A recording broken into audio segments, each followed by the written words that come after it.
നമസ്കാരം. പെൻഷനുമായി ബന്ധപ്പെട്ട വാർത്തയിലേക്ക് എല്ലാവർക്കും സ്വാഗതം. എല്ലാവിധ സർക്കാർ അറിയിപ്പുകളും നിങ്ങളിലേക്ക് എത്താൻ ഈ ചാനൽ സബ്സ്ക്രൈബ് ചെയ്യുക. ക്യാൻസർ രോഗബാധിതർക്ക് സർക്കാർ നൽകുന്ന ക്യാൻസർ പെൻഷൻ വിതരണത്തിലെ അപാകതകൾ പരിഹരിക്കണമെന്ന് ജീവനം ക്യാൻസർ സൊസൈറ്റി ആവശ്യപ്പെട്ടു.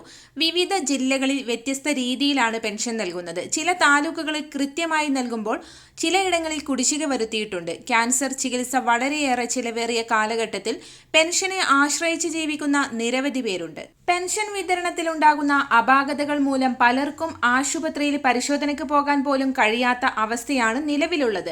പെൻഷൻ വിതരണത്തിൽ ഏകീകൃത സ്വഭാവമുണ്ടാക്കി എല്ലാവർക്കും കൃത്യമായി പെൻഷൻ ലഭിക്കാൻ ആവശ്യമായ നടപടികൾ ഉണ്ടാകണം. കിടപ്പ് രോഗികൾക്ക് പെൻഷൻ വർഷം തോറും പുതുക്കുന്നതിന് ഡോക്ടർ സർട്ടിഫിക്കറ്റ് ആവശ്യമാണ്. ആശുപത്രിയിൽ കൊണ്ടുപോകാൻ ബുദ്ധിമുട്ടുള്ളതുകൊണ്ട് സർട്ടിഫിക്കറ്റ് ലഭിക്കാത്തതിനാൽ നിരവധി പേർക്ക് പെൻഷൻ ലഭിക്കുന്നില്ല. സാമൂഹിക ക്ഷേമ പെൻഷൻ പുതുക്കുന്നതിന് കിടപ്പ് രോഗികൾക്ക് ഏർപ്പെടുത്തിയ രീതിയിലുള്ള സംവിധാനങ്ങൾ ക്യാൻസർ രോഗികൾക്കും ഏർപ്പെടുത്തണമെന്ന് ജീവനം ജനറൽ സെക്രട്ടറി ബിജു തുണ്ടിൽ മുഖ്യമന്ത്രിക്ക് നൽകിയ നിവേദനത്തിൽ ആവശ്യപ്പെട്ടു.